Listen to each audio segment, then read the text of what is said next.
Hi friends, welcome to Suji பாட்டிஸ் kitchen. இன்றைக்கி என்ன டின்னர்னு பார்க்கலாமா? சேனலை சப்ஸ்கிரைப் பண்ணாதவங்க சப்ஸ்கிரைப் பண்ணிக்கோங்க. வாங்க இன்றைக்கி என்ன டின்னர்னு பார்த்துடுவோம். இன்றைக்கி நம்ம வீட்டில் வரகரிசி பொங்கல்ப்பா. சிறுதானிய அரிசியில் ஒரு வகை தான் வரகரிசி, அதனால தான் அது அவ்வளோ தண்ணியாக இருக்குது. அதுக்கு சாம்பார் ஊற்றிக்கிறேன்.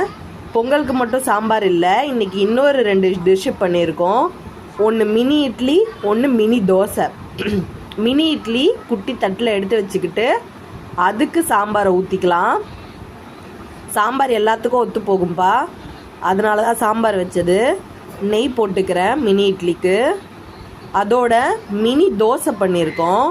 நம்ம வீட்டில் குழந்தைங்க இருக்காங்க இல்லையா, அவங்களுக்காக தான் இதெல்லாம் பண்ணது ஸ்பெஷலாக. மினி தோசைக்கு தேங்காய் சட்னி அரைச்சிருக்கோம். தேங்காய் சட்னி கொஞ்சம் தண்ணியாகவே அரைச்சிருக்கோம், ஏன்னா நம்ம இட்லியும் வச்சுருக்கோம், பொங்கலும் வச்சுருக்கோம். பொங்கல் கூட வெள்ளை சட்னி நல்லா போகும், அதனால பொங்கலுக்காக கொஞ்சம் தண்ணியாக வச்சது. இன்றைக்கி நம்ம வீட்டில் இதுதான்ப்பா டின்னர்.